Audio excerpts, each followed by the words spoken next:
오늘은 지구의 나이에 대해서 이제 말씀을 드리겠습니다. 창세기 1장 1절부터 말씀인데 함께 읽으시겠습니다. 시작. 태초에 하나님이 천지를 창조하시니라. 땅이 혼돈하고 공허하며 흑암이 깊음 위에 있고 하나님의 씨는 수면에 운행하시니라. 하나님이 가라사대 빛이 있으라 하심에 빛이 있었고. 예, 오늘 오신 여러분들을 환영합니다. 제가 환영의 뜻으로 꽃을 또 준비했습니다. 예쁘죠?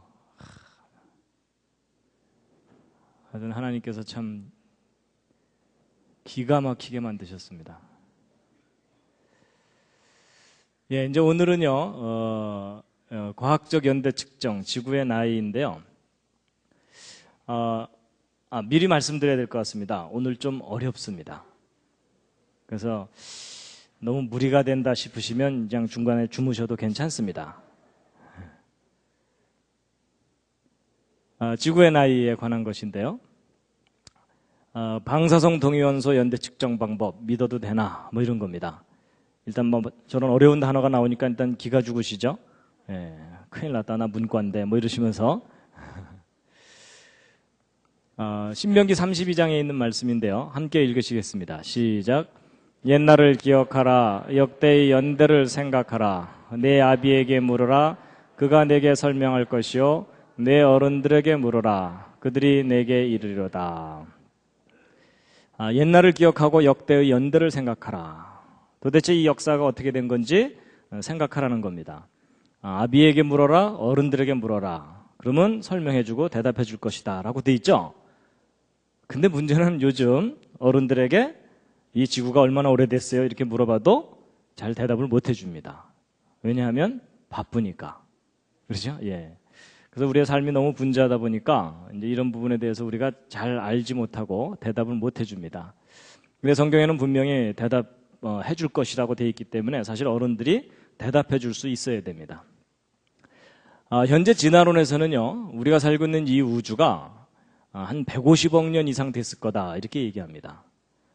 그리고 우리가 살고 있는 이 지구는 도대체 얼마나 오래된 것이냐 하는 것인데, 여러분 진화론에서는 이 지구가 얼마나 오래됐다고 가르칩니까? 예, 딱 한 학생이 알고 있습니다. 45억 년. 예. 그래서 한 45억 년 됐다 그러는데 진화론에 의하면 지금부터 46억 년 전에 이 지구가 태양으로부터 떨어져 나와서 불덩어리였다가 점점점 식었고, 그 와중에 분자들이 자기들끼리 결합해갖고 생명체가 저절로 생겨났고, 그리고 수억 년 세월 지나는 동안 이 다양한 생명체들이 생겨난 거다라는 겁니다. 그래서 이 지구 나이가 이제 46억 년 됐다 그러는데, 그럼 도대체 그 근거가 뭐냐 이렇게 물어보면 아는 사람들 별로 없습니다. 좀 이제 아는 분들이 방사성 동위원소 연대 측정법에 의해 그렇다 이렇게 얘기를 합니다. 근데 사실 저 방사성 동위원소 연대 측정법 참 이해하기 어려운 그런 내용입니다. 함께 읽으시겠습니다. 여전히 우리를 당황하게 하는 장면인데요. 바로 창세기 1장인데요. 이제 다음 주에는 이제 저걸 읽으실 수 있도록 제가 가르쳐 드릴 겁니다. 기대해 주시고요. 근데 성경을 보면, 여러분 성경 전체 역사를 정리해 보면 도대체 창조된 때가 지금부터 몇 년 전쯤입니까? 여러분 그 성경 역사를 기록된 그대로 정리를 하면 지금 현재 우리가 지금 2006년을 지금 살고 있는데, 2000년 전에 예수님 오셨고요. 그 다음에 예수님보다도 2000년 전에 이스라엘 사람들의 조상이 아브라함입니다. 아브라함은 BC 2000년경 인물이고, 그리고 또 이 아담부터 아브라함, 이삭, 야곱까지는 성경의 족보가 자세하게 나와 있습니다. 그래서 그걸 그대로 정리를 하면은 또 아담부터 아브라함까지가 한 2000년 정도로 정리가 됩니다. 그러면 2000년 하니까 모두 몇 년입니까? 한 6000년 정도로 역사가 정리가 됩니다. 자, 여러분 이 지구가 얼마나 오래됐는가에 대해서 이 학교에서 배우는 진화론에서는 46억 년 됐다 그러고요. 성경에 근거해서 이게 정리하고 계산해 보면 한 6000년 정도다라는 겁니다. 근데 여러분은 저 둘 중에 어느 쪽을 믿으십니까? 그래도 한 45억 년 쪽이 좀 타당할 것 같으다 하시는 분. 아니, 분위기상 손 못 들지 마시고요. 예. 아니다. 난 정말 6,000년 됐다고 믿는다. 오, 예, 의외로 용감하시군요. 예, 내려주시기 바랍니다. 사실 요즘 그 6,000년 됐다는 거 믿으면은 사람들이 의아해 합니다. 그렇죠?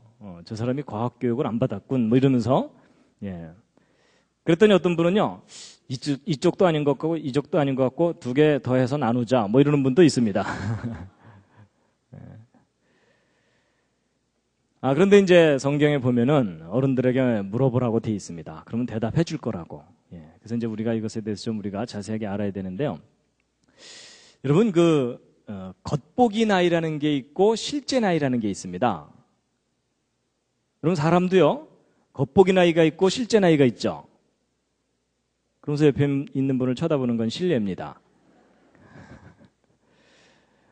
보통 그 학교에 가서, 이제 대학이나 이런 데 가서, 나이가 들어 보이길래 열심히 인사하고 다녔더니 나중에 알고 봤더니 후배더라. 이러면 굉장히 신경질이 납니다. 그렇죠? 예, 그리고 이제, 후배인 줄 알고 막 말을 놨다가 나중에 의도 터지고 뭐 이런 경우 있죠? 예, 근데 사실 이제 우리가 정말 알고 싶은 것은 실제 나이입니다. 겉보기 나이에 속으면 안 됩니다. 지난번에 제가 이제 그랜드 캐년에 대해서 이야기해 드릴 때 이 퇴적층, 세인트 헬렌섬 화산 폭발 때 쌓인 퇴적층인데 이걸 실제로 관찰하지 않았다면 이게 수십만 년 이상 쌓였을 것이다라고 해석될 수밖에 없는 퇴적층인데 실제로 쌓이는데 3일밖에 안 걸렸다 그랬죠.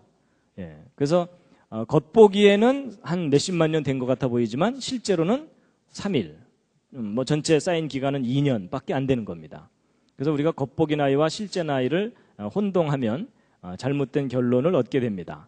이 그랜드 캐년도 마찬가지입니다. 이게 이제 진화론에서는 이게 수억 년 세월 동안 만들어진 것이다라고 그렇게 해석하고 설명을 하지만 실제 이제 구체적인 증거들을 지질학적으로 확인해 보면 전 세계적인 대홍수 심판 때 1년 동안의 홍수 기간 동안에 순식간에 저 퇴적층들이 쌓인 거다라는 것에 대해서 지난번에 설명을 드렸었습니다. 그래서 퇴적층이 지구를 휩쓸고 도는 물들에 의해서 그냥 겹겹이 계속 쌓여 올라가서 짧은 시간 내에 쌓인 거기 때문에 겉에서 보기엔 수억 년이지만 실제로는 1년밖에 안 된 쌓이는데 그런 거라는 겁니다. 우리가 이제 어떤 대상들에 대해서 연대를 측정할 때 이게 얼마나 오래된 거냐라는 걸 측정할 때 직접 연대를 측정할 수 있는 게 있는가 하면 직접 측정하지 못하기 때문에 간접적으로 그 연대를 추정하는 수밖에 없는 경우가 있습니다. 그래가지고 이런 나무 같은 것들은 직접 연대를 측정해 볼 수가 있습니다. 뭐가 있기 때문에 그렇죠? 예, 나이테가 있기 때문에 이 나이테를 세면은 이게 몇 년 됐다라는 것을 거의 정확하게 이제 측정할 수가 있습니다. 그래서 이제 이 나이테 숫자를 세보면 이건 400년 된 나무인데요. 1597년부터 1991년까지 한 400년 동안 자란 나무의 나이테이고요. 이건 제가 독일의 그 프랑크푸르트 박물관을 갔을 때 사진 하나 찍어 온 건데 이 나무 단면을 이렇게 전시해 놨는데요. 이게 2000년 된 나무라고 합니다. 2002년 된 나무. 그러니까 예수님 당시쯤 심겨졌던 나무다. 이렇게 봐야 되는 거죠. 그래서 이제 이 나이테를 세면은 나무 같은 것들은 직접 연대를 측정해 볼 수가 있습니다. 근데 이런 돌멩이나 이런 것들에는 나이테가 있지를 않거든요. 그러니까 이것은 직접 측정을 못하고 간접적으로 그 연대를 추정하는 수밖에 없습니다. 그랬을 때 이제 이렇게 간접적으로 그 연대를 알아내는 방법에는 상대 연대 추정법이라는 게 있고 절대 연대 측정법이라는 게 있는데요. 이제 상대적인 거란 건 무슨 말이냐면 A가 B보다는 오래됐다. 뭐 이런 식으로 순서만 이렇게 정하는 겁니다. 근데 이제 절대 연대 측정이라는 것은 A가 정확하게 몇 년 됐다. 이걸 알아내는 겁니다. 그래서 이제 이 절대 연대 측정법이라고 널리 알려진 것이 소위 그 방사성 동위원소 연대 측정법입니다. 여러분 그 창조론과 진화론 논쟁을 하다가 가장 안 풀리는 부분이 이 연대 문제입니다. 사람들이 잘 이해 못하고 있고 안 풀리는 부분이. 그래서 사실 이제 이 강의가 좀 딱딱하고 지루하기 때문에 제가 안 할까 그러다가 또 이 부분에 관심 있는 분들이 있기 때문에 이제 어렵지만 좀 해야 되겠다. 그래서 여러분 오늘의 고비만 잘 넘기시면 다음 주부터는 그래도 좀 낫습니다. 그래서 이제 오늘만 잘 넘겨주시면 감사하겠습니다.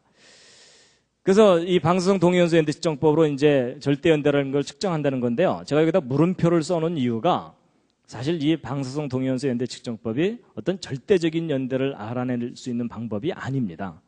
그래서 제가 물음표를 써놨는데요. 어쨌든 이 방사성 동위원소의 대표적인 예가 우라늄, 방사성 탄소 뭐 이런 것들입니다. 일단 막 상태가 좀 복잡하죠? 그렇죠? 예. 자, 지금부터 문과 분들은 좀 들어주시고 이과 분들은 잠깐 쉬셔도 괜찮겠습니다. 예. 여러분, 하나님이 창조하신 이 세상에는 수많은 물질들이 있는데 그런 물질의 가장 작은 단위가 원자입니다. 원자. 근데 그 원자를 하나님께서 참 다양하게 많이 만들어 놓으셨어요. 우리 골치 아프게. 그래서 저거 외우시느라고 꽤 고생하셨죠? 예, 포기한 분들도 꽤 계시고요. 예, 그래서 가장 가벼운 수소부터 시작해서 이렇게 무거운 원소들까지 다양하게 있는데, 자, 이제 오늘 연대 측정을 좀 이해를 하시려면 이 기본 지식을 좀 가지셔야 되기 때문에 제가 간단하게 좀 설명을 드리면요. 모든 물질의 기본이 되는 원자는 그 중심 부분에 핵이 있고 전자가 그 주변을 이렇게 돌아다니고 있습니다. 그래서 이제 요 핵에는 양성자와 중성자라는 게 이제 뭉쳐 있거든요. 그래가지고 요 양성자와 중성자의 개수에 따라서 이 원소의 성질이 달라집니다. 이 원자들이. 그래서 제일 가벼운 원소인 수소는 양성자 하나, 중성자 하나가 요 중심에 있고요. 그래서 이 양성자의 개수를 이제 원자 번호라 그러고 요 두 개 합친 것을 원자량, 그러니까 원자 하나의 무게 뭐 이렇게 얘기를 합니다. 지금 막 방언이 나오고 있죠? 그 다음에 이제 탄소는 이 양성자 6개, 중성자 6개 이래가지고 이렇게 돼 있습니다. 그러니까 원자량이 12입니다. 원자 무게가. 그런가 하면 예를 들어 이 우라늄 있죠. 우라늄은 이 양성자가 92개, 중성자가 100개가 넘어요. 그래서 이 우라늄 원자 하나는 이 수소 원자 하나보다도 100배 이상 무거워요. 그래서 우라지게 무거워서 우라늄이라고 했는지는 잘 모르겠지만 뭐 하여튼 그렇습니다. 그래서 이제 이런 다양한 원소들이 이렇게 있는데 그 중에 이제 이 우라늄이라든지 이런 원소들은 자체적으로 불안정해가지고 저게 자꾸 분열을 해요. 그래서 다른 원소로 좀 가벼운 원소들로 이렇게 몸무게를 줄이는 그런 반응이 일어납니다. 그래서 저런 반응을 한꺼번에 갑자기 일으켜버리면 저게 핵폭탄이 되는 겁니다. 저걸 천천히 일으키면 거기서 열이 많이 나오거든요. 그래서 그 열을 이용해서 핵 발전을 하는 거고요. 요즘 큰 이슈가 되고 있는 그 핵 문제가 바로 이제 저런 원소들을 하나님께서 만들어 두셔서 그런 겁니다. 예. 그래서 이제 특히 이 우라늄이 그 동위원소라는 게 많거든요. 이 동위원소라는 게 뭐냐면 양성자 개수는 똑같은데 중성자 개수만 하나 둘씩 틀려가지고서 무게만 다르고 화학적인 성질은 똑같은 것을 이제 동위원소라고 얘기합니다. 아니, 모르셔도 괜찮습니다. 예. 그냥 이제 가장 기본적인 내용을 말씀드린 건데요. 그리고 이제 각 동위원소마다 반감기라는 게 있습니다. 자, 이 반감기라는 걸 이용해서 이제 연대를 측정한다고 하는 거거든요. 그래서 이제 이 반감기가 뭐냐? 이게 반쯤 감기 들었다 이런 뜻이 아닙니다. 그게 아니고 절반으로 줄어드는 데까지 걸리는 시간 이런 뜻입니다. 그래서 여러분 이런 우라늄들은요. 그 원소 자체가 불안정하기 때문에 자꾸 다른 원소로 변해가는데 최종적으로 납으로 변해갑니다. 그래서 이 우라늄 원자가 이만큼 있다가 절반 정도로 납으로 변하는데 걸리는 시간이 있거든요. 그걸 반감기라고 얘기합니다. 그래서 처음에는 우라늄만 100% 있다가 우라늄이 절반으로 줄어드는 데까지 걸리는 이 시간이 있겠죠. 이 시간을 반감기라고 합니다. 그래서 이제 100% 있다가 50%로 줄어들 때에 걸리는 시간이나 50% 있다가 25%로 줄어드는 데까지 걸리는 시간이나 희한하게도 시간이 똑같이 걸려요. 그래서 항상 어떤 상태에서 절반으로 줄어드는 데 걸리는 시간을 반감기라고 얘기합니다. 일단 요걸 아셔야 연대 측정 원리를 아시게 되기 때문에 말씀을 드리는 건데요. 근데 여러분 저게 어려운 게 아닙니다. 지금 이 강의에도 반감기가 있습니다. 처음에 시작할 때는 일단 끝까지 들어보자 하고서 다 눈을 뜨고 계시다가 이제 20분쯤 지나면 절반 정도가 기절을 하십니다. 그리고 또 한 20분 지나면 그 중에 또 절반이 기절을 하시고, 하여튼 이렇게 되는 거 아시죠? 그런 걸 반감기라고 합니다. 그래서 그럼 이제 보세요. 이걸 알면 이제 별로 어렵지 않은 거가, 예를 들어 처음에 우라늄만 100% 있었는데 지금 현재 4분의 1만 남았다. 4분의 1만 남았다 그러면은 이 반감기를 2번 지나간 거죠. 그렇죠? 그럼 예를 들어 이 우라늄의 반감기가 45억 년이다. 그러면 지금 4분의 1만 남았다면 90억 년이 지나간 겁니다. 시간이. 바로 이제 그런 원리를 이용해서 연대 측정을 하는 건데요. 그래서 이제 항상 절반씩 이런 식으로 줄어들기 때문에 그 반응 생성물인 이 납은요, 이제 반대로 이렇게 늘어나게 됩니다. 그래서 전체 합은 일정하게 되는 이제 그런 반응인데요. 그래가지고 이제 방사성 동위원소 연대 측정법의 가장 기본적인 원리는 이제 요 그림을 이해하시면 되는데요. 이 우라늄은 납으로 변화가는데 절반 정도 변화가는데 걸리는 시간이 45억 년이나 걸립니다. 45년이 아니고요. 45억 년. 그랬더니 어떤 분이 그걸 뭐 직접 측정을 했냐 그러는데, 여러분 인간이 45억 년을 살 수 없기 때문에 저건 직접 측정하는 게 아니고 지금 현재 변하는 속도로 볼 때 45억 년쯤 지나야 절반 정도로 줄어들겠구나. 뭐 이렇게 돼서 이제 하는 겁니다. 그래서 이제 반감기가 45억 년이에요. 그래서 연대 측정의 첫 번째 알아야 되는 것은 반감기를 알아야 됩니다. 그래서 예를 들어 우라늄을 포함하고 있는 어떤 돌이 이렇게 있으면 그 돌 속에 우라늄이 이제 있다면 이제 우라늄의 반감기를 알아내야 되는데 어쨌든 45억 년이고요. 그 다음에 어쨌든 우라늄이 납으로 변해가는 거니까 시간이 지나면 지날수록 납의 비율이 많아지겠죠. 그렇죠? 그러면 이 우라늄과 납의 비율을 측정해보면 이 돌이 얼마나 오래됐는지 알 수 있겠죠? 그래서 두 번째는 이제 비율을 측정을 합니다. 근데 이제 요 두 개만 가지고 나이를 알아낼 수가 없습니다. 이 돌에. 무엇을 알아야 되냐면 맨 처음 상태가 어땠는지를 알아야 됩니다. 그래서 처음에 우라늄만 100% 있었다. 근데 지금 현재 어느 돌 속에 우라늄과 납이 절반씩 있다. 그럼 이 돌은 몇 년 된 거겠습니까? 예, 아주 쉽습니다. 45억 년 된 거다. 이런 뜻입니다. 그래서 지구상에 있는 돌 중에 우라늄을 포함하고 있는 광물 중에 그런 돌 중에 우라늄과 납의 비율이 그러니까 우라늄에 비해서 납의 비율이 가장 많은 돌을 찾아내면 그 돌이 제일 오래된 돌이겠죠. 그래서 이제 그걸 찾아서 분석을 해봤더니 절반 정도가 납이더라. 뭐 이런 상황이라는 겁니다. 그러니까 이 지구는 최대 몇 년 된 거예요? 45억 년. 이렇게 얘기를 하는 겁니다. 알고 보니까 사실은 쉽죠. 그렇죠? 예, 어떤 분이 이제 뒤늦게 이제 이 수요 예배에 왔어요. 왔더니 4분의 1만 눈을 뜨고 듣고 있더라. 그럼 이 강의 시작한 지 몇 분 된 거겠습니까?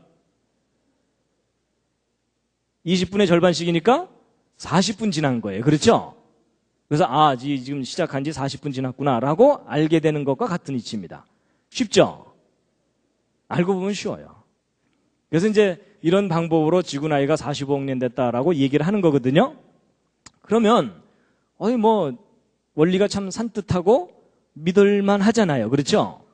근데 여기서 여러분이 좀 신중하셔야 되는 게 있습니다. 뭐냐?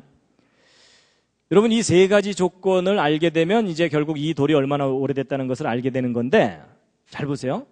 이 반감기는 측정한 값이기 때문에 이건 큰 문제가 없을 수 있어요. 그렇죠? 그리고 지금 현재 이 돌에 들어있는 우라늄과 납의 비율을 알아내는 것도 분석을 하고 측정을 하니까 알 수 있는 값이에요. 맞죠? 근데 맨 처음에 어떤 상태였는지는 직접 확인할 수가 있나요? 없나요? 없어요. 왜냐하면 돌은 말이 없기 때문에. 그러면 이 처음 상태는 어떻게 정하는 거냐? 믿는 거예요.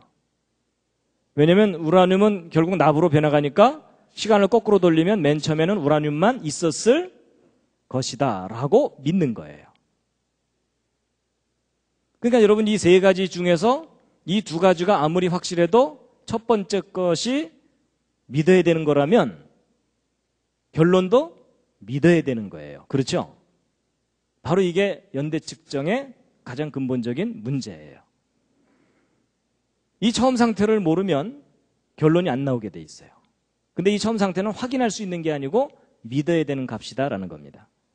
처음 상태를 우라늄만 100% 있었다고 할 수도 있지만 처음부터 우라늄 반, 납 반 있었다고 할 수도 있겠죠. 그렇다면 이 돌은 몇 년 된 거겠어요? 생겨난 지 최근이에요. 그렇죠? 근데 여러분 이 처음 상태를 과학자들이 알 수 있느냐? 알 수 없습니다. 왜냐하면 이미 지나가는 과거이기 때문에 그걸 확인할 수가 없잖아요. 그렇죠? 그러니까 여러분 과학자들이 일반 사람들한테 지구의 나이에 대해서 정확하게 얘기해 주려면 어떻게 얘기해 주는 것이 옳으냐면 이 지구의 나이는 처음 상태를 어떻게 정하느냐에 따라서 얼마든지 달라질 수 있다. 그러니까 처음에 우라늄만 100% 있었다면 이 지구 나이에는 최대 45억 년이다. 그러나 처음부터 절반씩 있었다면 이 지구는 생겨난 지 얼마 안 된 것이다. 근데 처음 상태는 직접 확인할 수 없기 때문에 이것은 믿어야 되는 거다. 그래서 지구 나이는 최근에서 최대 45억 년까지 중에 어느 한 연대일 것이다 라고 얘기를 해줘야 정확하게 표현해 주는 거예요. 근데 지금 현재 과학자들이 이 둘 중에 어느 상태를 믿고 있을까요? 100%만 있었을 때를 믿고 있어요.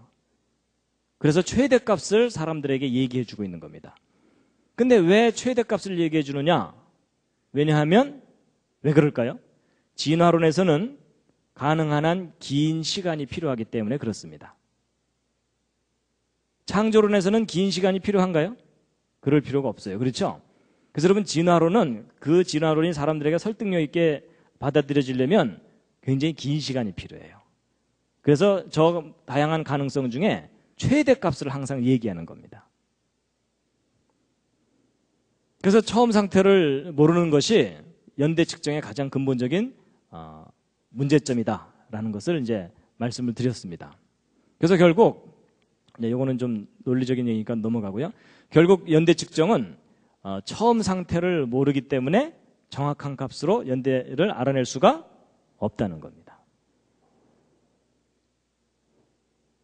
그러면 이제 어쨌거나 우라늄이 납으로 변해간다면 맨 처음에 우라늄만 100% 있었다고 가정하는 것이 합리적이지 않겠느냐 그런 생각이 드시죠?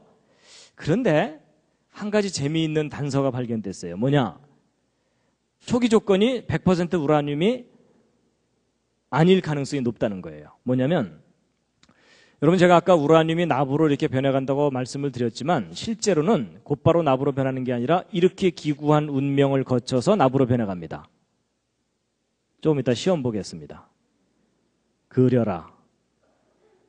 그것도 불 끄고 저는 옆에서 떡을 썰고 그래가지고 이렇게 이제 변해가는데요. 근데 이렇게 변해가는 과정 중에 여기 알파선이라는 게 튀어나옵니다. 근데 이 알파선이 사실은 뭐냐면 헬륨이에요. 헬륨. 그래서 우라늄 원자 하나가 납으로 변할 때까지 알파선이 모두 8개가 나옵니다. 근데 이건 질량 보존의 법칙에 의해서 반드시 나오게 돼 있어요. 그래서 과학자들이 이제 뭘 검증해 봤냐면요. 이제 이 헬륨이, 여러분 헬륨은 보통 이런 풍선 같은 데다가 이제 헬륨을 집어넣어서 띄우고 그러거든요. 에드벌룬 이런 것들이요. 과학자들이 이제 뭘 계산해 봤냐면 그러면 우라늄이 붕괴돼서 납이 만들어지는 거라면 헬륨은 계속 그동안 나왔을 거 아닙니까? 그래서 지구가 정말 45억 년 됐다면 45억 년 되는 동안 그동안 빠져나온 헬륨의 양을 계산을 해볼 수가 있겠죠. 그래서 정말 45억 년 된 만큼 헬륨이 방출돼 나왔는지를 검증을 해볼 수가 있어요. 그래가지고 제가 이제 그 이해를 쉽게 하기 위해서 상대적인 숫자로 말씀드리겠습니다. 예를 들어 지금 현재 지구상에 우라늄 원자 100만 개, 납 원자 100만 개가 있다고 치자고요. 그러면 진화론의 주장대로라면 이 지구가 45억 년 전에 우라늄만 100% 200만 개가 있었겠죠. 그러면 이제 45억 년 지나는 동안 이제 100만 개의 납이 생긴 거겠죠. 근데 여러분 아까 우라늄 원자 하나당 헬륨, 우라늄이 납으로 하나 변하는 거에 해당돼서 헬륨이 몇 개가 방출된다 그랬냐면 8개가 방출된다 그랬어요. 그렇죠? 예, 8개가 방출된다 그랬는데 그렇게 본다면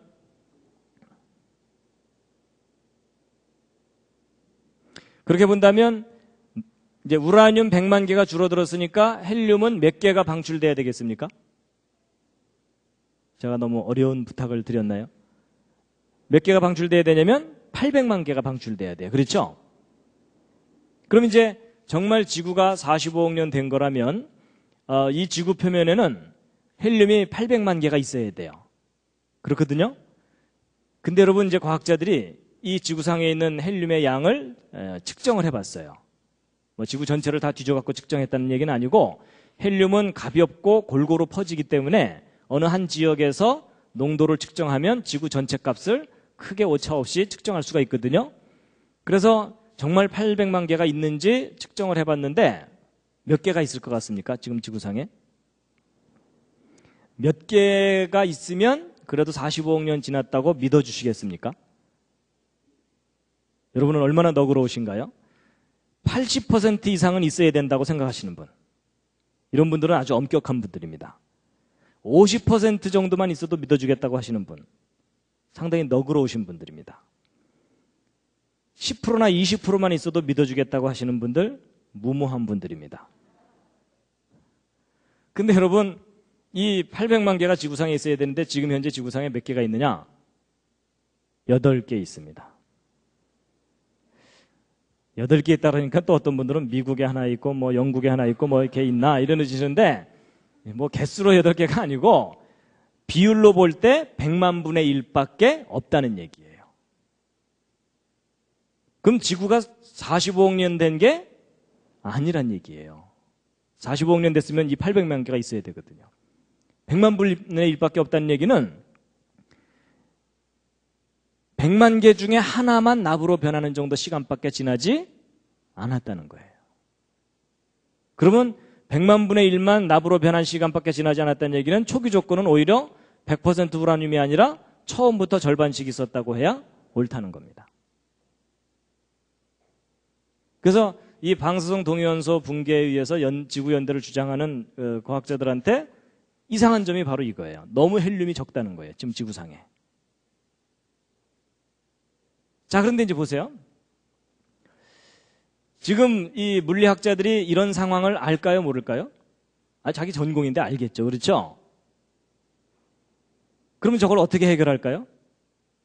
일단 지구 나이가 45억 년 됐고 진화가 일어났다는 것은 변경시키지 않으려고 하기 때문에 저걸 어떻게 설명하느냐? 그동안 방출된 이 800만 개의 헬륨이 지구 바깥으로 그동안 날아갔다. 이렇게 설명을 해요. 근데 네가 봤냐? 이러면 또 할 말은 없어요. 날아갔을 수도 있고 안 나갈 수도 있는데 그럼 이제 이게 정말 날아갈 수 있는지 아닌지를 또 서로 막 계산을 하잖아요. 그럼 양쪽에서 계산을 하는데 여러분 조건을 어떻게 결정하느냐에 따라서 결과가 달라지게 돼요. 근데 그 조건들이 수십 개예요. 결국 무슨 얘기냐면 자기가 어떤 관점을 갖고 바라보느냐에 따라서 결론이 달라질 수가 있다는 얘기죠. 그럼 결국 지구 나이 정확하게 알 수 있다는 거예요? 없다는 거예요? 이 방법으로는 지구 나이를 정확하게 알 수 없다는 거예요.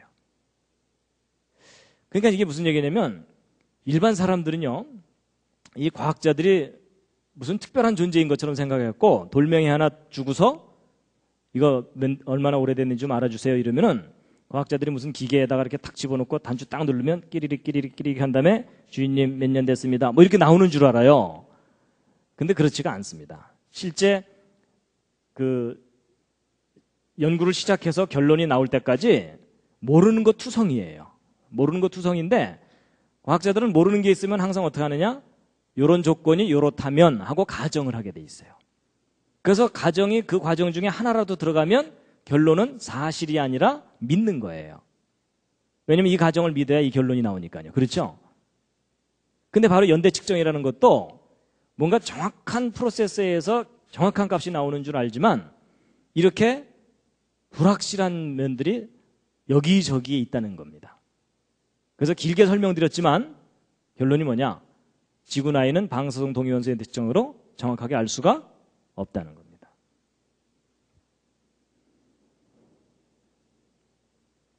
그런데 이제 이런 면은 있습니다. 우리가 확인한 사실만 가지고 결론을 내릴 때가 그 결론이 그래도 가장 믿을 만한 거겠죠. 그렇죠? 그럼 이제 이 상황에서 사실은 뭐냐면 지금 현재 우라늄 반, 납반이 있다는 것은 사실이에요. 이건 측정값이니까. 그렇죠? 그리고 지금 현재 헬륨이 상당히 적게 있다는 것도 사실이죠. 그러면 이 두 가지 사실, 확실한 사실을 가지고 추론을 해보면 맨 처음부터 우라늄과 납이 섞여 있었다라고 보는 것이 오히려 타당한 초기 조건이라는 겁니다. 그래서 이제 말씀을 드렸고요. 잠시 기지개를 한번 쫙 켜시겠습니다.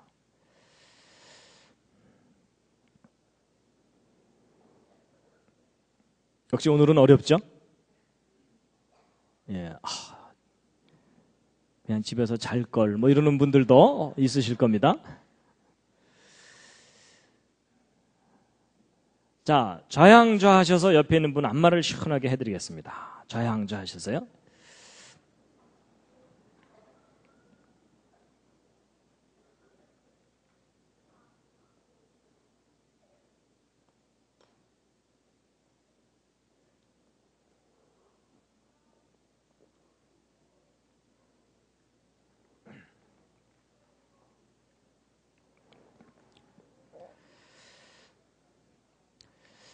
예, 반대로도 해주시겠습니다. 반대로도. 예, 이제 날이 쌀쌀해지니까 옷이 두꺼워져 갖고 먼지만 나죠? 그렇죠? 예.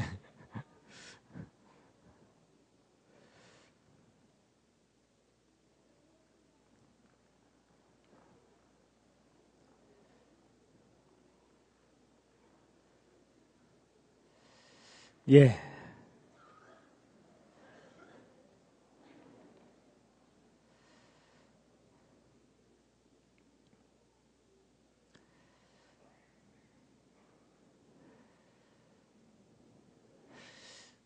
예, 들어오시면서 보셔서 알지만 제가 이 첫 번째 강의를 드디어 DVD로 이제 만들었습니다.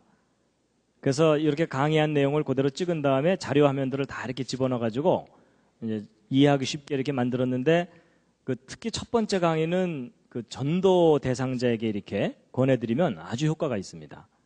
그래서 널리 좀 많은 분들에게 드려서 이 대한민국 모든 사람들에게 이 내용이 상식이 되는 그날까지 여러분들이 협조를 해주셔야 됩니다.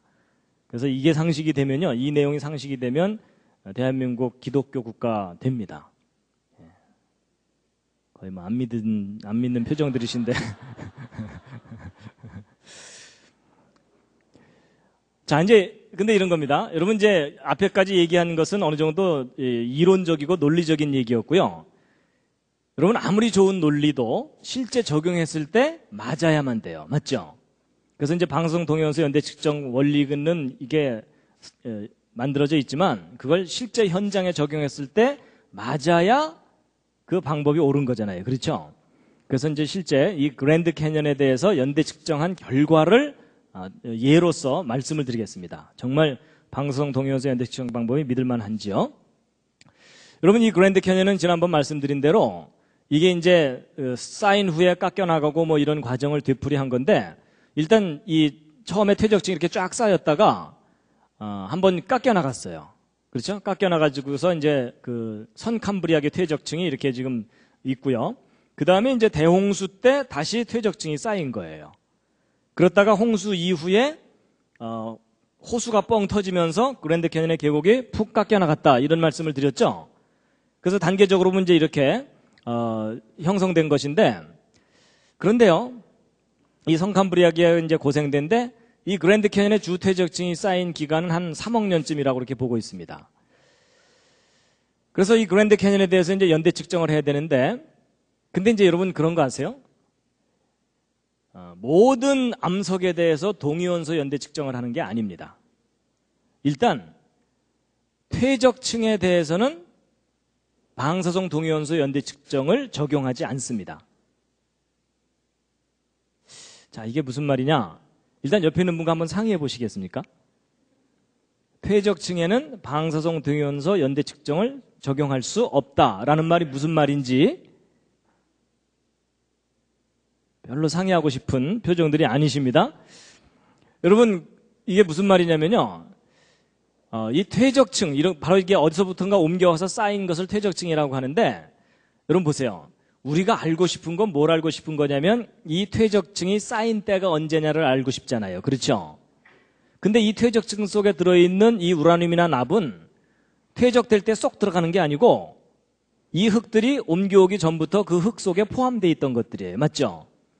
그럼 이 동위원소들은 퇴적한 때부터 붕괴하는 게 아니고 여기로 오기 전부터 붕괴하고 있었기 때문에 얘네들이 알려주는 것은 퇴적 때부터의 연대가 아니라 여기 오기 전부터의 붕괴된 시점을 가르쳐 주는 거니까 정작 이 속에 들어있는 동위원소를 분석해봤자 퇴적 당시의 연대를 알 수 있는 게 아니죠.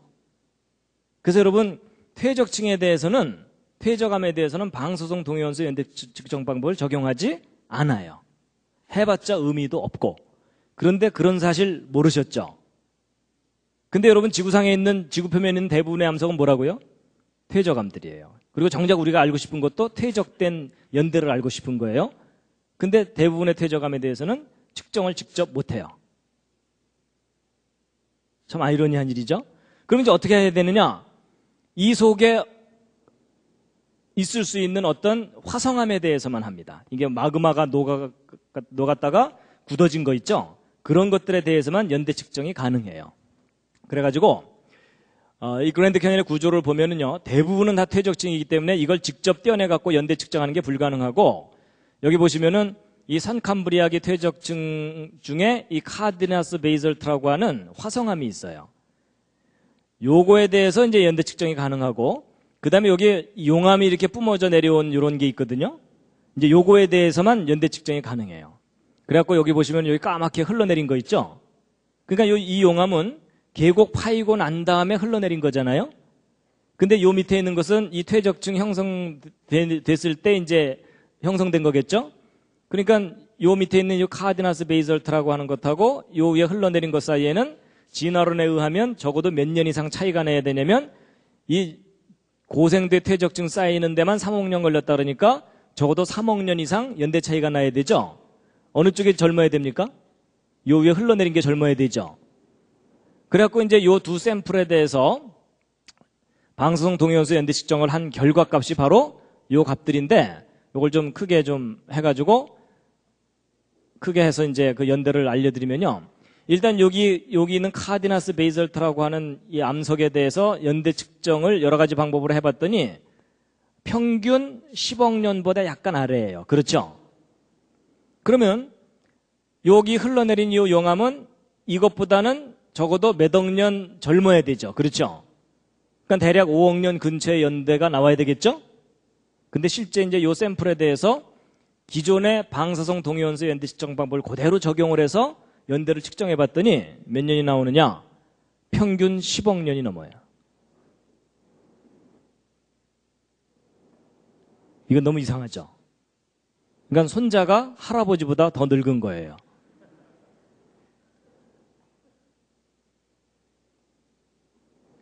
여러분이 보시기에도 너무 황당한 결과가 나온 거죠? 근데 이건 실제 측정한 값들이에요. 근데 이런 결과가 나온다는 거 전혀 모르셨죠? 근데 왜 저렇게 엉뚱한 결과가 나오느냐? 아까 말씀드린 대로 방사성 동위원소 연대 측정법의 기본 가정에 문제가 있는 거예요. 그래서 아주 단적인 예가 알려주듯이 이런 방사성 동위원소 연대 측정 방법으로는 몇억 년, 몇십억 년이라는 나이를 직접 알아낼 수가 없습니다.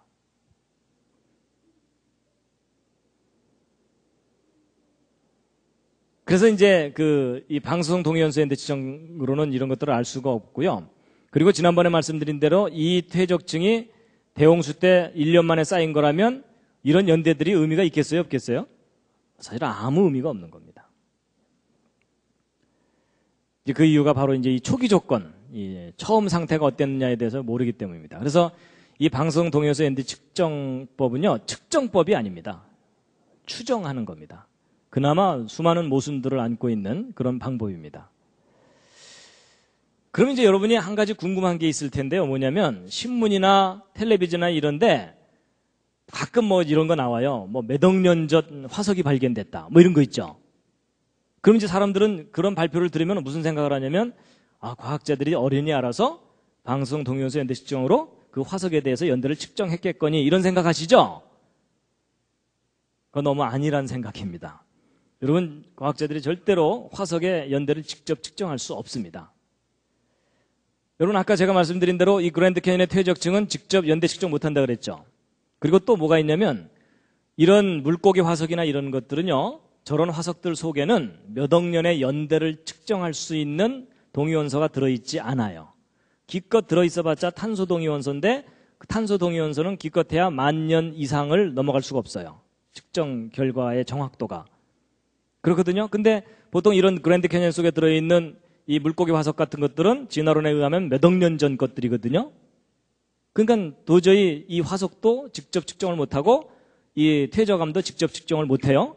그러면 도대체 이 박물관에 전시되어 있는 뭐 고생대 무슨 기 몇 억 년 이건 도대체 어떻게 결정하는 거냐? 제가 기본 그 방법을 알려드리면 이런 겁니다. 예를 들어 화석학자들한테 가서 이 물고기 화석이 도대체 몇 년이나 된 겁니까? 라고 물어보면 그 화석학자가 이제 뭐라고 대답할 거냐면 이것은 직접 연대 측정을 못하고요. 이 물고기 화석이 그랜드 캐니언의 퇴적층 중에 이 퇴적층쯤에서 나왔는데 이 퇴적층은 이 퇴적 순서상 고생대 무슨 기에 해당되기 때문에 대략 한 3억 년 전쯤 퇴적층입니다. 근데 거기서 이 물고기 화석이 나왔으니까 이 물고기는 3억 년쯤 된 거라고 추정하고 있습니다. 이렇게 대답을 해주는 거예요. 그러면 이번에는 이제 이 지질학자한테 가가지고 도대체 이 암석이 몇 년이나 된 겁니까? 라고 물어보면 뭐라고 대답하겠습니까? 여러분, 이 퇴적암에 대해서는 연대 측정을 직접 못한다 그랬죠?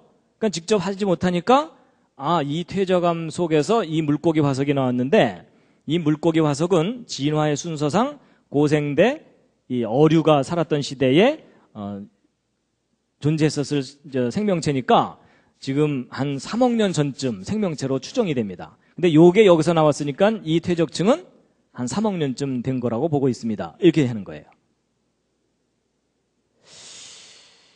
뭐가 앞뒤가 맞는 듯 하면서도 허전하시죠? 여러분, 이걸 뭐라 그러냐면 순환 논리라 그래요. 순환 논리.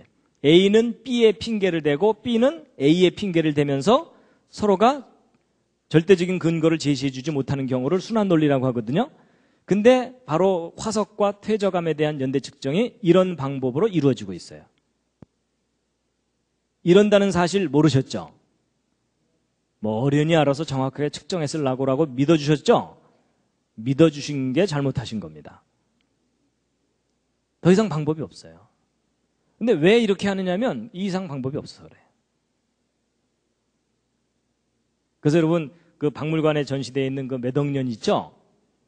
그게 무슨 실제 역사적인 그 연도가 아니에요. 바로 이런 식으로 진화론에 가정해서 추정을 하는 것들입니다. 그래서 이렇게 매겨놓은 연대들이 진화론을 또 뒷받침해주고 있어요. 그럼 진화론이라는 이론은 저렇게 연대를 매기는 걸 뒷받침해주고 있고, 그게 이게 그 연대 측정 방법입니다. 기존에. 그래서 이런 사실을 우리가 좀 알아야 됩니다. 그래서 여러분, 진화론에서 얘기하는 지구 나이 46억 년 실제 역사적인 시간이 아닙니다. 가상적인 시간입니다.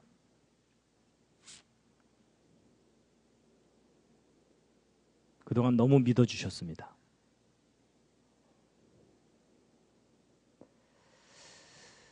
자, 그래서 이제 지금까지 말씀드린 건 뭐냐면 지구가 몇십억 년 됐다는 그 주장이 결코 무슨 절대적인 근거가 있는 것이 아니고 수많은 가정들에 의해서 그렇게 추정하는 것일 뿐이다라는 걸 말씀드렸는데요. 그럼 이제 반대로 아까 이 성경을 이렇게 정리해 보면은 한 6,000년 역사가 된다 그랬죠? 그러면 지구가 그렇게 젊다는 무슨 객관적인 증거라도 있느냐? 최근에 과학자들이 이 지구가 젊을 수밖에 없는 구체적인 증거들을 발견하기 시작했어요. 그래서 아주 젊은 지구에 대한 첫 번째 증거가 바로 이 보석들이에요. 일단 하나씩 나눠 가지시죠. 여러분, 성경을 보면 그 계시록에 보면 막 황금 보석이 있는 그 천국에 대한 기록이 나오잖아요. 그렇죠? 그래서 하나님께서도 이 보석을 참 귀하게 이제 생각하시고 또 그렇게 이제 표현을 하시는데, 근데 놀랍게도 저 보석 속에다가 하나님께서 기가 막힌 증거를 넣어두신 거 아세요? 최근에 이제 과학자들이 그걸 발견했는데요. 젊은 지구의 증거를 넣어두셨어요. 보통 이런 보석들은 진화론에 의하면은 아주 아득한 과거에 막 열과 압력을 받아서 형성된 거다, 이렇게 이제 얘기를 하기 때문에 저런 돌 자체가 아주 오래된 연대를 나타내는 것처럼 사람들이 그렇게 알고 있는데요. 일단 구경부터 하시죠.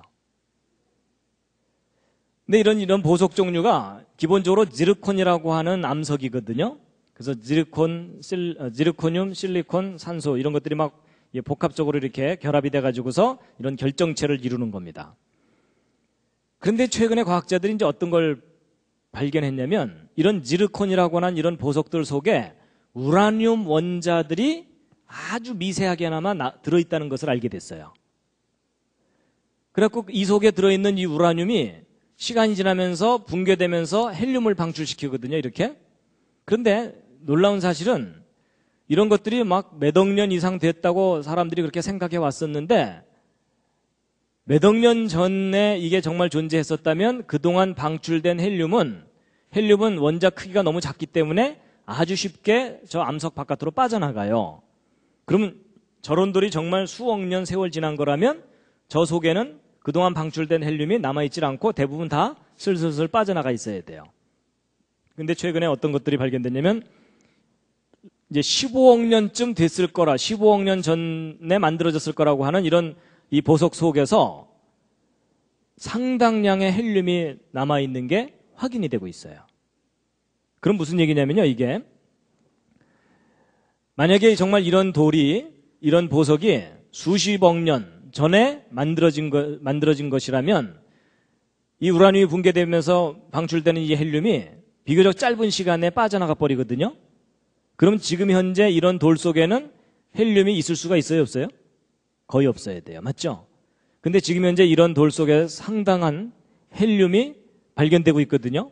그렇다는 얘기는 얘네들이 방출돼서 빠져나가기 시작한 지 얼마 안 됐다는 뜻입니다.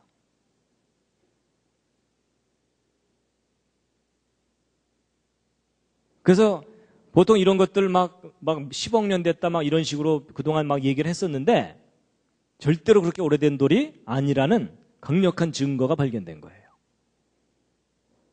그런가 하면 또 다른 증거입니다. 이건 뭐죠? 다이아몬드입니다. 이것도 하나씩 나눠 가지시죠. 이게 다이아몬드 광산이라고 합니다. 다이아몬드 광산인데, 놀랍게도 이 젊은 지구에 대한 또 다른 증거가 다이아몬드예요. 이건 무슨 내용이냐면요, 여러분 이 다이아몬드는 원소가 탄소입니다. 근데 이 탄소, 우리 주변에서 볼 수 있는 그 수검댕이 있죠, 그게 탄소예요, 탄소. 그래갖고 연필심 같은 거가 탄소로 만들어져 있거든요. 이런 흑연이라 그래서. 근데 놀랍게도 다이아몬드도 그 원소가 탄소예요. 근데 이 탄소가 어떻게 배열하느냐에 따라서 아주 싸구려인 흑연도 될 수 있고 가장 비싼 돌 중에 하나인 다이아몬드가 될 수가 있어요. 근데 이제 보통 이런 이 다이아몬드나 흑연 속에는 일반적인 탄소로 이루어져 있거든요. 근데 최근에 과학자들이 이제 뭘 발견했냐면, 이런 다이아몬드 속에 방사성 동위원소 탄소들이 들어있는 걸 발견했어요. 근데 이게 좀 문제가 심각한 거예요. 왜냐하면 여러분, 이 방사성 동위원소 탄소는 아까 말씀드렸던 그 반감기가 5730년밖에 안 되거든요. 그럼 이게 무슨 뜻이냐면, 보세요. 처음에 주먹덩어리만한 게 있었다 하더라도 5000년 후에 반밖에 안 남고, 10,000년 후에는 4분의 1만 남고, 5만 년 후에는 1000분의 1만 남고, 57만 년 후에는 10의 30승분의 1밖에 안 남기 때문에 사실 몇만 년만 지나면 저 방사성 탄소는 없어져 버려요. 그러면 이 다이아몬드가 정말 진화론에서 이야기했듯이 지구 생성 초기에 몇십억 년 전에 만들어진 돌이 맞다면 이 속에는 방사성 탄소가 들어있어야 돼요, 없어야 돼요? 없어야 되죠. 그렇죠? 근데 놀랍게도 상당량의 방사성 탄소가 남아있는 게 발견된 거예요. 이 속에서, 다이아몬드 속에서.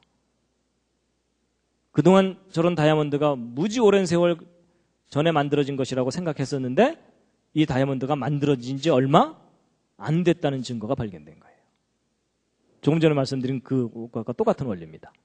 정말 이게 그렇게 오래전에 만들어졌다면 방사성탄소는 다 제로가 돼 있어야 되는데 상당량의 방사성탄소가 남아있거든요. 그렇다는 얘기는 이게 만들어진 지 얼마 안 됐다는 겁니다. 그래서 이게 최근에 발견된 증거들이에요. 그래서 우리가 그동안 굉장히 오래됐을 거라고 생각했던 그런 연대들이 그냥 다 무너져 버리는 그런 증거예요. 그래서 여러분, 하나님께서 이 세상을 창조하신 지 얼마 안 됐습니다. 그 다음에 이제 거의 이제 한 20%만 남아 계십니다. 나머지는 다 이제 기절하셨습니다. 그래도 오늘은 할 수 없습니다. 진도 나가야 됩니다. 다시 한번 살짝 기지개를 켜시죠.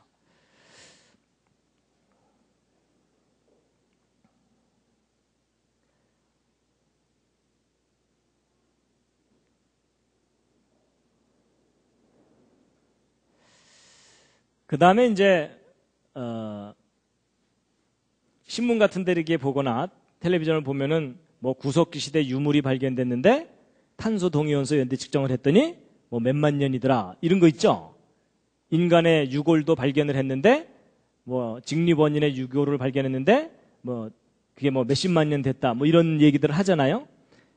그랬을 때 이제 도대체 그런 유물들에 대해서 연대를 매기게 되는데 보통 이제 방사성 탄소를 이용해서 연대를 매긴다 그래요. 그럼 이제 사람들이 그런 말들을 다 믿어주는데 이제 그 원리를 좀 아시고 나면 그게 결코 믿을 만한 게 아니라는 것을 아실 수가 있는데요. 여러분, 탄소 동위원소 연대 측정법은 이제 원리가 뭐냐면요. 여러분, 공기 중에 질소가 있죠. 그렇죠? 여러분, 이 공기 중에는 산소가 20%, 질소가 80% 이렇게 있습니다. 근데 질소는 우리가 아무리 마셔도 우리 몸으로 들어오질 않고 그냥 얘는 들락날락만 하고 산소만 이제 우리 몸속에 흡수됐다가 그러는 거거든요. 근데 공기 중에 이렇게 질소가 있는데 이런 질소가 우주선을 맞으면 우주선이라고 그랬더니 어떤 분이 뭐 챌린저하고 충돌했나 이러는데 그런 우주선이 아니고 우주의 어떤 강한 빛들이에요. 그런 빛들을 맞으면 얘네들 중에 핵가닥 해가지고서 탄소로 변하는 경우가 있어요. 그러니까 얘는 출시는 질소인데 화학적인 성질은 탄소예요. 근데 이제 질소가 탄소로 변했기 때문에 얘는 방사성 탄소예요. 그런데 이런 탄소가 산소가 결합해서 CO2를 만든 다음에 광합성을 통해서 식물 속에 흡수가 되거든요.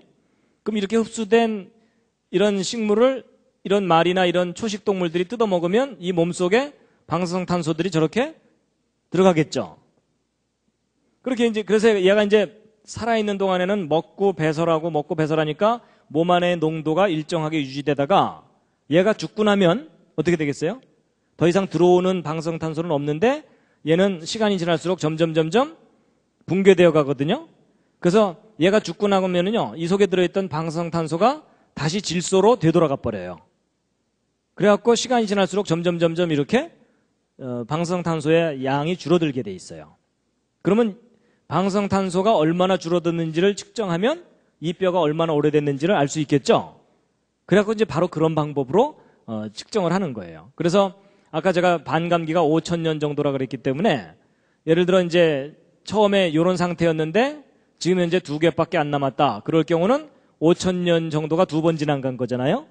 그래서 이 뼈는 10,000년쯤 된 거다. 이렇게 얘기를 하는 겁니다. 대략 이해가 되시죠? 근데 문제는 우리가 발견하는 건 지금 현재에 발견된 뼈예요, 이게. 근데 얘가 죽을 당시에 탄소 농도는 알 수가 있어요, 없어요? 없어요. 왜냐하면 뼈는 말이 없기 때문에. 그렇죠? 그럼 도대체 이제 얘가 죽을 당시에는 방사성 탄소가 어느 정도 농도로 있었겠느냐를 알아내야 되는데 직접 알 수가 없으니까 어떻게 가정을 하냐면 지금 현재 살고 있는 말 뼈 속에 방사성 탄소가 얼마나 들어있는지를 알아내갖고 얘도 죽기 직전에는 이런 농도였을 거라고 가정을 하는 거예요. 가정을 한다는 얘기는 아까부터 뭐였어요? 믿어야 된다는 얘기라 그랬죠? 그러면 얘가 정말 죽기 전에, 이 뼈가 죽기 직전에 이런 농도였겠느냐 하는 것을 검증을 좀 해봐야 되는데 어떤 게 있냐면요. 여러분, 지구가 큰 하나의 자석인 거 아시죠? 그래서 북극과 남극이 있어갖고 그 나침반 같은 걸 이렇게 놓으면은 N극은 북극을 가리키고 이러잖아요, 한쪽이. 그래서 지구가 한 큰 자석입니다. 그래서 이 지구가 자석인 것이 이제 자기장이 이렇게 형성되거든요. 근데 이 자기장이요, 지구를 보호해주는 역할을 합니다. 여러분, 태양으로부터 태양풍이라고 하는 아주 강한 전자기파들이 막 폭풍처럼 이게 우주 바깥으로 뿜어져 나가거든요. 근데 이 지구가 이걸 직접 맞으면 이 안에 있는 생명체들이 다 죽을 정도로 치명적인 해를 입어요. 근데 지금 이 자기장이 이것을 저항해갖고 이 태양풍이나 이런 것들을 비껴나가게 하고 있어요. 그래서 이 자기장은 지난번에 제가 노아 홍수 때 궁창유의 물이 지구를 보호했다 이런 말씀 드렸죠. 그런 것처럼 이 자기장도 지구를 태양의 강한 살인 광선들로부터 보호해주고 있어요. 근데 문제가 뭐냐면요, 지금 현재 이 지구 자기장이 점점 약해지고 있어요. 이 지구가 점점 보호를 받지 못하고 있게 된다는 뜻이에요. 그래서 이 지구는 지금 망해가는 쪽으로 계속 가고 있습니다. 그래가지고 도대체 이 지구의 자기장이 얼마 만에 절반으로 줄어드는가 그 속도를 쭉 측정을 해봤더니 대략 1400년마다 절반으로 줄어들어요. 그러니까 지금 현재 1가우스 정도의 지구 자기장이라고 한다면 1400년 전에는 2가우스, 2800년 전에는 4가우스 이 정도로 강했던 거예요. 그러니까 한 3000년 전만 해도 4배 정도로 자기장이 강했기 때문에 자기장이 강하면은 지구를 더 잘 보호해 줄 수 있겠죠?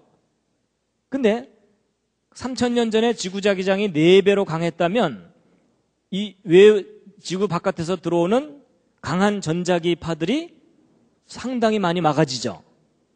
그 자기장이 강하면 이 강한 광선들이 지구 쪽으로 못 들어오기 때문에 이 질소가 방사성탄소로 변하는 비율이 작게 돼요.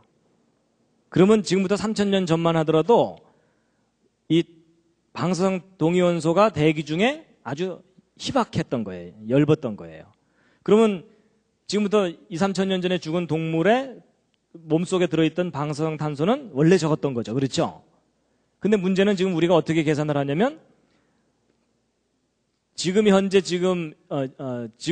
현재 살고 있는 말뼈 속에 들어있는 방사성 농도는 상당히 높거든요. 근데 지금 현재 값을 초기 조건으로 했기 때문에 굉장히 오래된 것처럼 계산이 된다는 뜻이에요.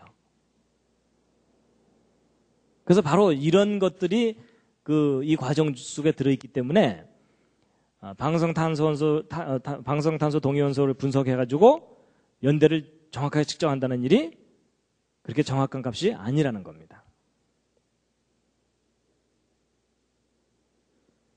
그래서 이제 한 가지 어떤 재밌는 걸 말씀드릴 거냐면요. 공룡 화석을 방사성 탄소를 이용해서 연대를 측정해 본 거예요. 근데 이제 이게 좀 문제가 심각한 겁니다. 뭐냐? 여러분, 공룡은 진화론에 의하면 수천만 년 전에 멸종한 동물이에요. 맞죠? 그러면 수천만 년 전에 멸종한 그 공룡 뼈 속에 탄소가 들어있었다 하더라도 아까 말씀드린 대로 방사성 탄소는 반감기가 5000년밖에 안 되니까 몇만 년만 지나면 거의 제로가 된다 그랬죠? 그러면 정말 이 공룡 뼈가 수천만 년 전에 죽은 뼈라면 이 방사성 탄소는 이 공룡 뼈 속에 남아 있어야 돼요? 없어야 돼요? 당연히 없어야 돼요. 맞죠? 그건 엄연한 사실이죠. 진화가 맞다면, 진화론의 주장이 맞다면. 근데 놀랍게도 아크로캔토사우루스라든지 알로사우루스, 아주 유명한 공룡들이거든요. 이 공룡 뼈들에 대해서 방사성 탄소 연대 측정을 해봤더니 36,000년, 25,000년, 23,000년 이런 연대가 나왔어요. 그럼 여러분, 이렇게 연대값이 측정이 됐다는 얘기는 저 공룡뼈 속에 뭐가 들어있다는 얘기예요? 방사성 탄소가 들어있으니까 측정한 거잖아요. 그렇죠? 이게 엄청난 모순인 거 아시겠죠? 정말 공룡이 수천만 년 전에 멸종한 게 맞다면 절대로 이런 결과는 나오면 안 되는데 이런 결과가 나왔다는 얘기는 거꾸로 생각해야 돼요. 이 공룡들이 죽은 지 얼마 안 됐기 때문에 공룡뼈 속에 탄소 동위원소가 남아있는 거예요. 이건 실제 측정되는 값들이에요. 그러면 이제 이 측정한 연대 값은 맞는 거냐? 그건 일단 아니에요. 아까 말씀드린 대로 저런 측정 값들이 초기 조건을 잘못 설정했기 때문에 부풀려지는 연대들입니다. 실제로는 저렇게 몇만 년 된 뼈는 아니에요. 성경이 옳다면은 몇천 년 이내의 뼈들이에요. 그래갖고 이제 미국에서요, 이 창조론 과학자들이 재미있는 장난을 친 적이 있어요. 무슨 장난을 쳤냐면, 공룡뼈를 발견한 다음에 그 아주 유명한 대학의 그 방송 동영상 분석하는 곳에다가 보냈어요. 연대 측정 좀 해달라고. 그런데 이 뼈가 공룡뼈라는 얘기는 안 했어요. 왜 안 했을까요? 그걸 얘기하지 말아야지 객관적으로 공정하게 측정을 해줄 거 아니에요. 그렇죠? 이거 공룡뼈라고 하는 순간 그 측정하는 사람들이 무슨 선입견을 갖겠어요? 이건 중생대에 죽은 거니까 이러면서 선입견을 가지면은 정확한 측정을 못 하잖아요. 그래서 여러분 이런 것들을 뭐라 그러면 블라인드 테스트라 그래서 그 여름에 한참 더울 때 코카콜라, 펩시콜라 지나가는 사람 붙잡아 놓고 눈 가리게 한 다음에 마셔보세요. 어느 게 맛있어요? 뭐 이런 거 하는 거 있죠? 눈을 왜 가리죠? 예, 선입견을 없애야지 공정하게 어느 쪽이 맛있는지를 얘기해 줄 테니까요. 맞죠? 그래서 바로 공정하게 무언가를 하기 위해서 하는 것을 이 블라인드 테스트라고 하거든요. 바로 이제 그걸 해본 거예요. 그래갖고 우리가 이 뼈가 무슨 뼈인지 모르겠지만 이 뼈 연대를 좀 측정해달라 하고 정중하게 편지를 해서 샘플을 보냈어요. 보냈더니 얼마 후에 답장이 왔어요. 답장이 왔는데 그 결과값이 이 값들하고 비슷해요. 10,000년 내외예요. 그러니까 사실 진화론적인 관점으로 보면 황당한 결과잖아요, 사실. 그래갖고 이제 다시 편지를 또 보냈어요. 뭐라고 보냈는지 아세요? 우리가 보낸 뼈가 공룡뼈지롱 이러면서 보낸 거예요. 물론 그렇게 얄밉게 표현은 안 했죠. 그렇지만 그냥 하여튼 내용은 우리가 보낸 뼈는 사실 이미 우리가 공룡뼈라고 알고 있는 뼈를 보낸 거다. 그런데 이 10,000년이라는 연대가 나와서 우리 좀 황당하다. 뭐 이런 식으로 다시 편지를 보냈어요. 그랬더니 그쪽에서 무슨 편지가 왔냐면 우리가 지난번에 잘못 측정한 것 같다. 그 샘플 다시 좀 보내달라. 뭐 이렇게 된 거예요. 이게 무슨 상황인지 아시겠죠? 근데 뭐 다시 보낼 이유도 없고 보낼 필요도 없으니까 그거 보내지는 않았어요. 그러니까 여러분 진화론 시나리오가 정말 맞다면 이런 해프닝은 일어나서는 절대 안 된다는 거예요. 근데 실제로 이런 일이 일어나는 것은 진화론 시나리오 자체가 근본적으로 허구적인 것일 뿐만 아니라 이 연대 측정이라는 것도 그렇게 정확한 연대를 우리에게 알려주는 것이 아니다라는 겁니다. 그래서 여러분 보통 그 기사에 나올 때 몇만 년 넘어가는 것 있죠? 하여튼 10,000년 넘어가는 연대는 이게 상당히 부풀려진 거거나 가공된 연대다라는 것을 생각하시면 틀림이 없습니다. 하여튼 오늘 길게 얘기했지만 결론은 그겁니다. 제발 좀 믿지 말아주세요. 그 연대들. 그래서 그 기본적인 그 상황을 모르면 사람들은 결과만 알으려고 하거든요. 그래서 자꾸 매스컴에서 막 이렇게 큰 문자로 막 몇만 년 이러면 사람들은 그것만 받아들입니다. 그 뒤에 배경은 모르고. 그래서 공룡도 죽은 지 얼마 안 됐다는 거예요. 결국 이 진화론 이게 다 근본적으로 이게 소설입니다. 소설. 예. 그 다음에 이제 이 폴로늄 얘기가 있는데 이건 좀 이거 얘기했다 이제 다 기절을 하시기 때문에 예. 이건 나중에 정말 관심 있는 분들에게 말씀을 드릴 텐데 이 지구가 이제 요점은 이겁니다. 진화론에 의하면 이 지구가 태양으로부터 떨어져 나서 불덩어리였다가 점점점 식으면서 형성되느라고 굉장히 오랜 세월 걸렸다고 하는 거거든요. 근데 그게 이 시나리오가 근본적으로 틀렸다는 증거가 발견됐어요. 하여튼 제가 그거 자세하게 설명드리면 이제 다 기절하시니까 제가 이거는 좀 넘어가겠습니다. 예, 뭐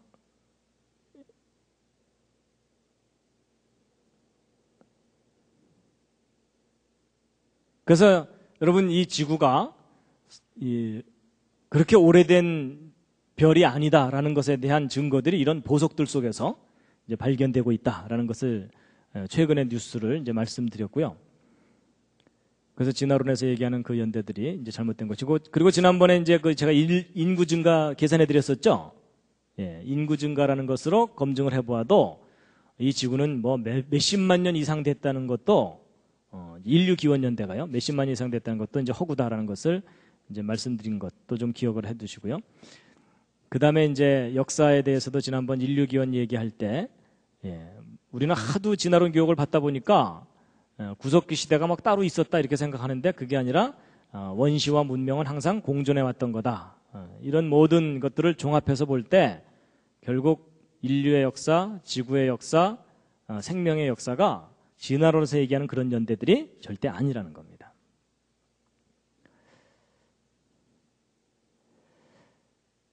그래서 예전에는 사실 이 성경에 나오는 이 6,000년 역사를 믿는다는 일이 상당히 마음에 부담스러웠어요. 그렇죠? 과학자들이 하도 이러니까. 근데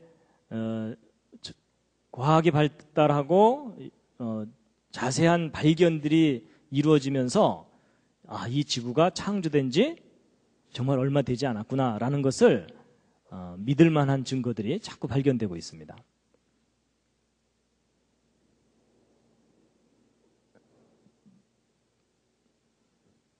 자, 베드로서 3장에 있는 말씀인데요. 함께 한번 읽으시겠습니다. 시작.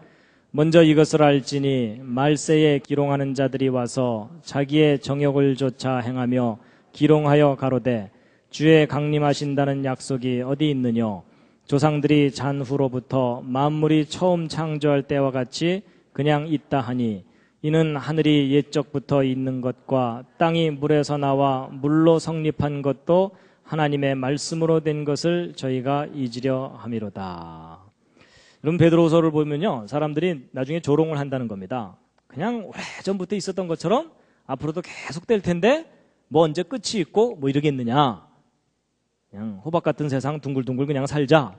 이러면서 이제 성경을 기록된 그대로 믿는 사람들에 대해서 조롱을 할 건데 마지막 때에 그런 일이 나오는데 그렇지 않다는 겁니다. 분명히 하나님께서 이 세상을 물로 심판하신 일이 있었고 이제 마지막 때는 불로 심판을 하신다. 그래서 우리는 이 지구가 시작이 있고 종말이 있다는 겁니다. 함께 읽으시겠습니다. 시작. 이로 말미암아 그때 세상은 물의 넘침으로 멸망하였으되 이제 하늘과 땅은 그 동일한 말씀으로 불사르기 위하여 간수하신 바 되어 경건치 아니한 사람들의 심판과 멸망의 날까지 보존하여 두신 것이니라. 그래서 오늘 진화론에서는 46억 년 됐다고 주장했는데 과연 그게 믿을 만한 것인가에 대해서 말씀드렸고요. 그 다음에 이 성경에 정리를 해보면 6,000년이라는 아주 짧은 창조 연대가 나오는데 이건 믿을 만한 근거가 있느냐 하는 것인데요. 46억 년 됐다는 것이 결코 믿을 만한 게 아니다라는 걸 말씀드렸고 또 지구가 아주 젊다는 증거들을 과학자들이 구체적으로 발견하기 시작했다라는 말씀을 드렸습니다. 그래서 오늘 과학적 연대 측정에 대해서 말씀드렸는데 좀 힘드셨죠? 서로 옆에 있는 분들에게 수고하셨습니다.